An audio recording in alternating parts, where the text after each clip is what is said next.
महाराजगंज की जनता का हमें प्यार हमेशा मिलता रहा है। अगर लोकसभा चुनाव में ये प्यार देकर सदन में भेजती है तो महाराजगंज का विकास के मामले में देश के सबसे ऊपर होगा मानचित्र में। आपको सुनाते हैं क्या कुछ कहा महाराजगंज वासियों को इस प्रेस वार्ता के दौरान। तो दे दिया, सीट कांग्रेस के जिम्मे चली गई और आज तक 9 सीट कांग्रेस को मिली थी, उसमें महाराजगंज सीट भी कांग्रेस को गया। 3 सीट जिसका चुनाव हो रहा है, एक फेज का हो भी गया उसमें, और फिर दूसरे फेज का चुनाव है जिसमें कटिहार भी है, आपके भागलपुर भी है। ये सब सीट जो है हमें लगता है कि छोड़ करके 6 सीट अभी कांग्रेस ने अनाउंस नहीं किया। क्या राजद ने अब टिकट देने में चूक किया है, क्या लग रहा है? बीच में बात चली सिवान की जो स्थितियां बनी, उसमें छपरा कमिश्नरी के आपके गोपालगंज के हों या छपरा के जितने आरजेडी के विधायक या सीपीएम के विधायक या विभिन्न विपक्ष के जो दलों के विधायक थे, उन लोगों ने प्रयास किया कि जितेंद्र स्वामी सीवान लड़े। वे लोग मेरे यहाँ गए, काराकाट से लेकर के और पटना के भाई वीरेंद्र सहित बहुत सारे विधायक, लगभग 2 दर्जन से ज़्यादा विधायक जो हमारे चाहने वाले हैं या जो पार्टी का हित चाहते हैं, वे लोग चाहते थे कि अगर जितेंद्र स्वामी जी सीवान लड़ें तो महाराजगंज, छपरा और गोपालगंज सीट भी एक कॉम्बिनेशन में बन करके और यह सीट जीता जा सकता है। ऐसी चर्चा है कि पुरानी कांग्रेस नेता तारकेश्वर प्रसाद सिन्हा और बिहार कांग्रेस का अखिलेश सिंह के सुपुत्र कांग्रेस के प्रबल दावेदार के रूप में उसमें अपने आप को कहाँ स्थान पा रहे हैं? दावेदार तो बहुत सारे लोग हैं। आज आप आते हैं और प्रदेश प्रभारी को पता भी नहीं चलता है, प्रदेश अध्यक्ष को पता भी नहीं चलता है, और एक बैक ऊपर से संदेश आता है कि आप आ जाइए, फलाने का ज्वाइनिंग है। जैसे मुजफ्फरपुर पूर्व सांसद के साथ हुआ, अजय निषाद जी के साथ। हमें नहीं लगता है, मैं बैठा था प्रदेश अध्यक्ष के साथ और वहाँ खबर आई कि आप चले आओ, AICC अजय निषाद की ज्वाइनिंग होनी है। आज की जो स्थिति है, वह जो कल स्थिति थी बिहार प्रभारी की, कल स्थिति थी जो संगठन की, हमें नहीं लगता है कि वो आज स्थिति है। आज तारकेश्वर जी भी भाजपा में गए थे, फिर निर्दल चुनाव लड़े। कौन पर किस दल का बोर्ड है, किस दल पर किसका छाप है, आपको जानकारी होगी। जब उमाशंकर बाबू के बाद मुझे टिकट नहीं दिया गया तो कहीं ना कहीं दबाव में एक जाल में फंसा करके मुझे अपने यहाँ घेरा बनाया गया, केवल महाराजगंज सीट के लिए। महाराजगंज सीट उस पर मात्र 36,000 से यह सीट निकला। हमें लगता है कि हमारे लोग समर्थन नहीं करते तो उस बार ही बीजेपी यहाँ हार जाती, लेकिन हमें लगा कि हम जाएं तो जाएं कहाँ, और उस परिस्थिति में हम आए और अपने लोगों से आग्रह किया, निवेदन किया, लोगों ने समर्थन किया, यह सीट निकली। लेकिन भारतीय जनता पार्टी जैसा झूठा पार्टी आपको इस्तेमाल करने का जो उसको ढंग है, इसके अलावा कोई दूसरा उसका ही नहीं है। हम आपको इस्तेमाल करेंगे और फिर आपको छोड़ देंगे। लगता था कि हमें राज्य का ही नहीं देश का नेता बनाएगी पार्टी, लेकिन हुआ क्या आप देखें कि किस तरह से धोखा दिया गया। यहीं बगल में गरीब एक चोकर बाबा के टिकट काट दिया गया। यहाँ सीटिंग की बात कही जा रही थी। जिले में भारतीय जनता पार्टी की जब बात आई थी तो 3 हिस्सा अकेले मैं सदस्य उसका बनाया था, एक हिस्सा में हम सदस्य बनाने में थे, और भूपेंद्र यादव जी ने कहा कि नहीं, जनरल चुनाव आप लड़ाएंगे किसी को। लेकिन जब चुनाव आया तो टिकट बेच दिया उन्होंने। 2 करोड़ में बेचा कि 4 करोड़ में बेचा, मुझे नहीं पता। आज जो बिक्री चल रही है, मेला लगा हुआ है, कहीं ना कहीं बिक रहा है, उसमें क्या बताएं। वहीं देखा जाए कि सच्चिदानंद राय वर्तमान MLC सच्चिदानंद राय निर्दलीय चुनाव लड़ने की घोषणा कर चुके हैं। वहीं लगातार तीसरी हैट्रिक बनाने के चक्कर में सिग्रीवाल जी चुनाव मैदान में है, तो वहाँ इस चुनाव में अपने आप को आप कहाँ स्थान पा रहे हैं? देखिए ना, हम ही कहते हैं कि सच्चिदानंद राय जी BDC के बल पे चुनाव लड़े हैं। गिनती का वोट है, जिसको पैसा यहाँ देना है और उसका वोट और सर्टिफिकेट ले लेना है। यहाँ गिन लीजिए कितने वोट हैं, कितने 100 गाँव हैं। अगर बेचारे एक वोटर को 5,000 रुपया देते हैं तो जोड़ लीजिए कितना पैसा आएगा। अरे बेचारे, वो तो बस डिपो के नाम पर अलॉट करा करके 100 बस बिहार सरकार को चुना लगाए सज्जा जी। हमारे उनसे अच्छी दोस्ती है, अच्छी मित्रता है, लेकिन बिहार सरकार को चूना लगाए। पता करिए कि 1 रुपया दिया क्या बिहार सरकार को उन्होंने। कलकत्ता में किसी के मकान पर आज तक रहते हैं बेचारे, उसमें उसको वही अब किराया पर दे दिए, लेकर के चलाते हैं। उसी से हमको लगता है कि देश और विदेश में कितना कंप्यूटर बैठा करके अपना कमाने का अपना ही है। लेकिन रुपया से लोकसभा चुनाव नहीं जीता जा सकता है। अगर रुपया से होना होता तो टाटा बिरला ही इस देश के प्रधानमंत्री होते। अंबानी इस सरकार का सहयोग कर रहे हैं, अडानी सहयोग कर रहे हैं, प्रधानमंत्री क्यों नहीं हो जा रहे हैं? इतना उन पर धावा बोला जा रहा है, इतना अटैक हो रहा है। अभी बॉन्ड का सवाल आया है कि जिन लोगों के घेरे में, जिन लोगों पर ईडी 300 लोगों पर छापामारी कर रही थी, मुकदमा की थी, और उन लोगों से रुपया बॉन्ड में लिया गया, इलेक्ट्रल बॉन्ड के माध्यम से 6000 करोड़ रुपया बीजेपी के खाते में लिया गया है। किसको अपराधी कहेंगे आप? यह बात तुरंत जैसे लगा कि यह मार्केट में आएगा, बोफर्स वाला हाल ना हो जाए, तब तक इलेक्शन की घोषणा कर दी गई कि सारे इलेक्शन में उलझ गए। अभी एक जातिगत राजपूतों को गाली दी गई है, आपने देखा होगा। अभी 3-4 स्टेट में काफ़ी विरोध हो रहा है। एक गुजरात का MP राजपूतों को गाली दिया, कहा कि यह तो अंग्रेज़ों के दलाल थे, यह मुग़लों के दलाल थे। अगर हमें लगता है कि हिंदुत्व बची है, जो अपने हिंदू के ठेकेदार हैं, अगर हमें लगता है कि उस समय लड़ने वाले लोग राजपूत, जाट, गुज्जर या जो लड़ाकू कम्युनिटी थी, अगर लड़ने वाले लोग नहीं होते तो आज हिंदुत्व तो नहीं बचा होता। जिन कम्युनिटी से, जिन बिरादरी से लड़ने वाले लोग थे, जो अपनी शहादत दी, उसके वजह से यह आज सब चीज़ बचा हुआ है, देश भी बचा है, और जो लोग अपने को हिंदू का ठेकेदार करते हैं वो हिंदुत्व भी बचा है। जहाँ तक सवाल आपने किया और उम्मीदवारों का, ज़रा आप समीक्षा कर लीजिए उम्मीदवारों का। आप सज्जनानंद राय का समीक्षा कर लीजिए। या जो लड़ाकू कम्युनिटी थी, अगर लड़ने वाले लोग नहीं होते तो आज हिंदुत्व तो नहीं बचा होता। जिन कम्युनिटी से, जिन बिरादरी से लड़ने वाले लोग थे, जो अपनी शहादत दी, उसके वजह से यह आज सब चीज़ बचा हुआ है, देश भी बचा है, और जो लोग अपने को हिंदू का ठेकेदार करते हैं वो हिंदुत्व भी बचा है। जहाँ तक सवाल आपने किया और उम्मीदवारों का, ज़रा आप समीक्षा कर लीजिए उम्मीदवारों का। आप सज्जनानंद राय का समीक्षा कर लीजिए। सीकरीवाल जी अर्थी लेकर घूमते हैं, सुरक्षा लेकर, उनको किससे खतरा है मुझे नहीं पता। पब्लिक से खतरा है। किसी अपराधी, कोई ऐसा अपराधी इस लोकसभा में नहीं है जो उनको थ्रेट किया हो, जिससे उनको जान की खतरा हो। तो पब्लिक का चूँकि काम नहीं होना है, यहाँ का एक चपरासी भी, एक दारोगा भी, एक BDO भी, एक CO भी बेचारे का बात नहीं सुनता है। और जो लोग काम के लिए उनके यहाँ जाते हैं, 3-3 साल, 4-4 साल बीत गया है, 5 साल बीत गया है, 7 साल बीत गया है। एक ड्राइवर का ट्रांसफ़र है, चले जाइए पानापुर, कुंदन एक लड़का है जो धर्म जागरण का कार्यकर्ता रहा है, बराबर हिंदुत्व की बात करता है, उसका एक ड्राइवर का ट्रांसफ़र 5 साल 6 साल हो गया, नहीं करा सका। ऐसा बहुत सारा उदाहरण है। तो हमें लगता है कि उनको किससे खतरा है। आप तो पत्रकार हैं, आप उनसे पूछ सकते हैं भाई आपको किससे खतरा है। प्रभुनाथ जी लड़ते थे तो उनके सारे ठेकेदार उन्हीं के साथ हैं, उनके सारे लोग उन्हीं का ठेका पट्टा और कमीशन पर काम कर रहे हैं, तो खतरा किससे है ज़रा पूछ लेते। जितेंद्र स्वामी को चुनाव लड़ने का मौका मिलता तो 4-4, 5-5 लोग जो ब्लॉक में बचे हुए हैं, उसमें से भी कौन उनके गाड़ी पर बैठता और कौन उतरता मैं नहीं जानता।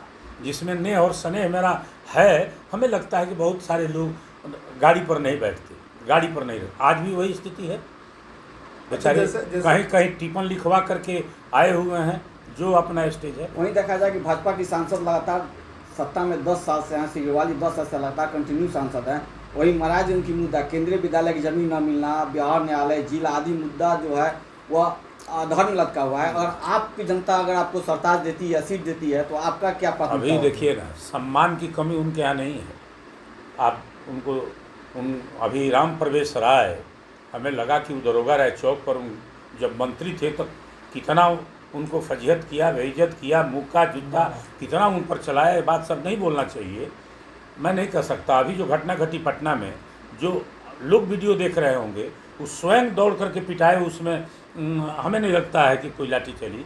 और उनके गार्ड्स को जब CRP के SP बुलाए थे तो एक गार्ड उसमें से कहा कि हमको डिसमिस कर दीजिएगा, लेकिन उन बेचारे और मार खाते तो हमें खुशी होती। कम ही बार खाए हैं बेचारे, क्योंकि सुबह चलते हैं तो पता करते रहते हैं कि कजिया कहाँ है, मैरिज एनिवर्सरी कहाँ है, जन्मदिन कहाँ है और शादी कहाँ है, कि पता करते दिन भर वहाँ पहुँचते हैं और पहले सबसे पहले हम लोग कहते हैं कि आप लोग खाना खा लीजिए। ये बेल्ट जो बंधा रहता है वो बंधा रहता है, चाय पिलाने की भी आदत बेचारे को नहीं है और 2 बार से MP है। उनका जो निजी सुरक्षा में CRP लगी हो उसका स्टेटमेंट ये है। हमें लगता है कि बेचारे वो क्या करते हैं, कौन सा काम किए हैं। इन मात्र के नरेंद्र मोदी के चेहरे पर बेचारे की नैया कई बार पार लगेगी। इस बार चूँकि महागठबंधन से लड़ने की बात है, भ्रम में कुछ लोग शायद पाल रहे हैं कि शायद फलना को टिकट मिल गया और फला को नहीं मिला, अगर जितेंद्र स्वामी को टिकट नहीं मिला किसी दूसरे को मिल गया तो शायद उनकी गाड़ी निकल जाएगी। मैं हूँ और हमें लगा कि महाराजगंज के कन से, महाराजगंज के जन से, महाराजगंज के एक नौजवानों से, एक किसानों से, एक व्यापारियों से मेरा कहीं ना कहीं व्यक्तिगत रिश्ता रहा है। इस पूरे लोकसभा में कोई ऐसा गांव नहीं है जहां मेरे 5 से 10 लड़के नहीं हों, 5 से 10 नौजवान नहीं हों। आप समीक्षा करके देख लीजिए, ज़रा जो वर्तमान है उनसे भी पूछ लीजिए। तो मैं प्रयास करूंगा टिकट किसे भी मिले, महागठबंधन यहाँ से चुनाव जीते, इसके लिए प्रयास करूँगा। लेकिन पूरे पब्लिक में ये चर्चा है, महाराजगंज का अब तक टिकट क्लियर नहीं हुआ, लेकिन ये चर्चा जरूर है कि जितेंद्र स्वामी कांग्रेस से हैं। 21 तारीख को सेंट्रल इलेक्शंस कमेटी की बैठक है। आज राष्ट्रीय अध्यक्ष खड़गे साहब का प्रोग्राम बिहार में है और कल राहुल गांधी जी का प्रोग्राम बिहार में है। इसके बाद परसों वहाँ स्क्रीनिंग कमेटी की भी बैठक हुई थी। Rana KP Singh ji Bihar standing committee के चेयरमैन हैं। बिहार के प्रभारी समाजवादी मोहन प्रकाश जी हैं और सेंट्रल इलेक्शंस कमेटी की चेयरमैन पर्सन सोनिया जी हैं, लेकिन बैठ नहीं पाती हैं तबीयत खराब की वजह से। बड़े बड़े लीडरों से भी नहीं मिल पा रही हैं और हमें लगता है कि लोग आज आग्रह करेंगे उनसे कि 21 को एक छोटी मीटिंग ही करके किसी और स्टेट का भले अगर रुक जाए, लेकिन इस स्टेट का समय कम है, 21 तारीख को एक छोटी बैठक करके इसको क्लियर कर दिया जाए। देखिए किसके भाग्य में क्या लिखा हुआ है। हम तो कांग्रेस के मेंबर नहीं हैं, अगर कांग्रेस देती है तो कांग्रेस ज्वाइन करेंगे और तब कांग्रेस के टिकट पर लड़ेंगे। ऐसी चर्चा का कांग्रेस ज्वाइन कर चुके हैं? नहीं, हम किसी दल में नहीं हैं। आप जानते हैं कि जहाँ थे उन्होंने सस्पेंड किया था, लेकिन दोबारा बहुत सारा प्रयास हुआ, हम उनके दरवाजे की तरफ नहीं गए। आप जानते हैं कि कोई राष्ट्रीय स्तर का नेता मेरा गार्जियन है, उनका भी कार्यक्रम इस जिला में लगा था। आप देखे होंगे कि मैं उस रिश्ते का भी निर्वाह नहीं कर सका और उनके यहाँ से टेलीफोन आया तो मैंने कहा कि आपके यहाँ से कोई व्यक्तिगत सूचना नहीं थी, मैं हवाई पट्टी तक। लेकिन जहाँ से एक बार मुड़ते हैं आप देखे होंगे उधर फिर देखते नहीं हैं।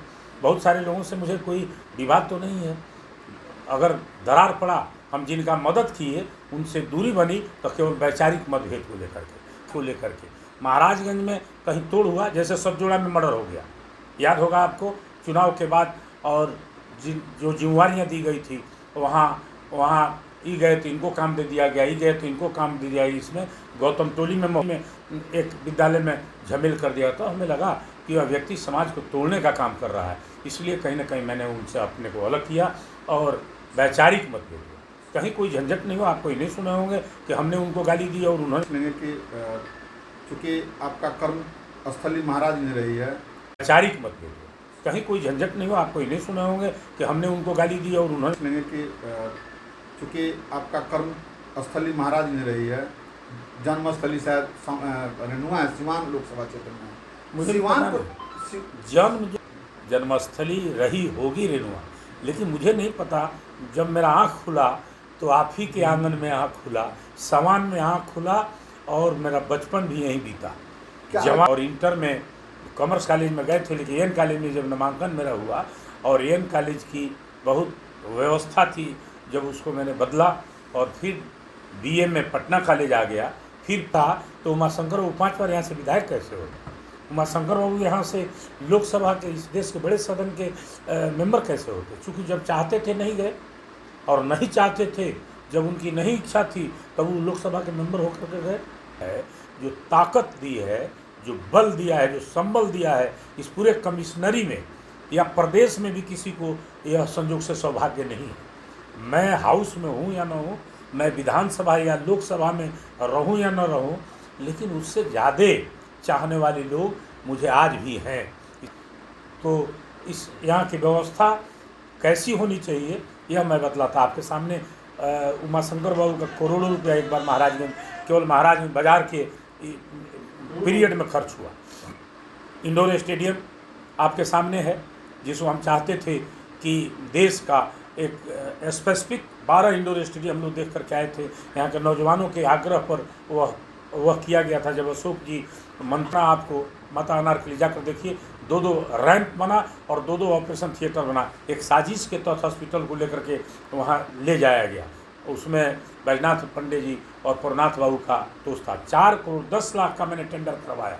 3 बार उस टेंडर को कैंसिल किया गया। तो चाहते थे उसको मशरक ले जाना, लेकिन नहीं जा सका, क्योंकि आपको जानकारी होगी कि उस समय एक साजिश के तहत मेरी गिरफ्तारी हो गई।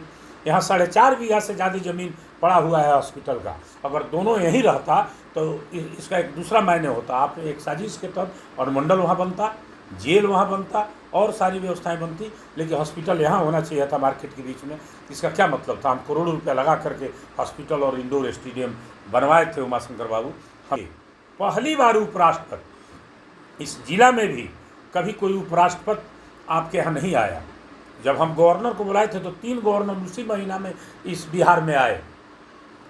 SN आर्या जी अपने बेटा के ब्याह करने आए, विश्वकर्मा चौहान ने एक प्रोग्राम रखे थे उसमें आए, और गंगा बाबू उमाशंकर बाबू के जयंती पर रेनुआ जहाँ उनका समाधि बना है, समाधि स्थल बना, वहाँ आए। लेकिन हम तो ले आए उपराष्ट्रपति को और कहा था कि अगर मुझे मौका मिला तो देश के प्रधानमंत्री को भी महाराज ले आऊँगा। कोई आज तक कहीं नहीं ला दिया। बहुत सारे लोग हैं जो ने पटना में मना लिया था कृष्ण मेमोरियल हॉल में, लेकिन यहाँ चंद्रशेखर अमृत महोत्सव मनाया गया और यहाँ के एक नौजवान, एक बुजुर्ग लगे। और जिस दिन हिंदुस्तान और पाकिस्तान का मैच था, तरह तरह का विरोध लोगों ने बाहर से किया, लेकिन यहाँ लोग अपने आँख पर बैठाए रहे। लगभग 2.5 लाख से ज़्यादा लोग उस मीटिंग में उपस्थित थे।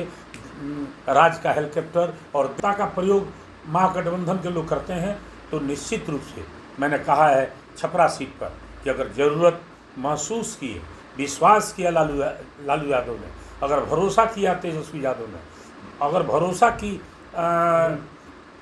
रोहिणी आचार्य ने, तो मैं फिर वहाँ का परिदृश्य बदल दूंगा। मेरे पास कहीं ना कहीं कुछ योजना है, कहीं ना कहीं उसके लिए मेरे पास प्लान है, जिसका जवाब कहीं नहीं है।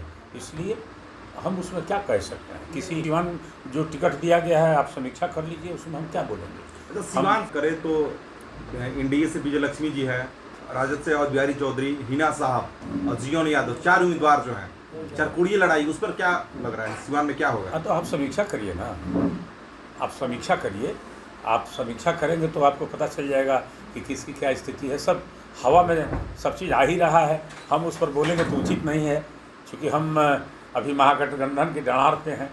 अभी कहीं ना कहीं कल मुझे क्या आदेश मिलेगा, परसों क्या आदेश मिलेगा, निश्चित रूप से लालू यादव और राहुल गांधी से बातचीत होने के बाद मेरा कोई निर्णय निश्चित होगा। जब वह निर्णायक होगा, मुझे आगे क्या करना है, किस तरह से काम करना है, तब मैं उसमें कुछ कर पाऊँगा। कहेंगे महाराज इनके बारे में पूछेंगे। सिवान वही होने जा रहा है, हम उसमें कुछ कह नहीं। एक बार महाराजगंज के बारे में बता दीजिए कि कांग्रेस उम्मीदवार यदि आपको बनाती है तब चुनाव यहाँ से लड़ेंगे, और नहीं बनाती है तब क्या करेंगे? सहयोग करेंगे। नहीं बनाती है, अगर राहुल गांधी जी से और लालू यादव से हमारी बात हो जाती है तो उनके उम्मीदवार की मदद करेंगे, सहयोग करेंगे। प्रदेश अध्यक्ष रोज संपर्क में है, प्रदेश अध्यक्ष कल भी साथ में थे, भागलपुर गए, शाम को चाहते थे कि मैं लौटूं, लेकिन आपके यहाँ कहीं ना कहीं अपने लोगों के बीच में कुछ शादियाँ थी, कुछ इसके बाद फिर एक कोई ना कोई बात होगी। वो हमने पहले भी कह दिया है। हमने तो महागठबंधन के यहाँ के प्रदेश के शीर्ष नेता लालू यादव जी से जब पहली मुलाकात हुई थी, उसी दिन मैंने कहा था कि आपका भी जीवन एक सीमित है, एक पड़ाव पर है, इसलिए मुझे आप लड़ाएंगे तभी मैं आपके साथ रहूँगा, और नहीं लड़ाएंगे तब भी मैं आपके साथ रहूँगा। इससे ज़्यादा कोई मैं वचन तो दे नहीं सकता। का जो परिदृश्य सामने आ जाता है, ये 3-4 दिन के अंदर में कुछ कुछ न कुछ निर्णय हो जाता है तो फिर अपने लोगों के साथ बैठ करके विचार करेंगे और निश्चित रूप से पूरी मेहनत और पूरी तन्मयता के साथ, ईमानदारी के साथ जिसके साथ भी रहेंगे उसका काम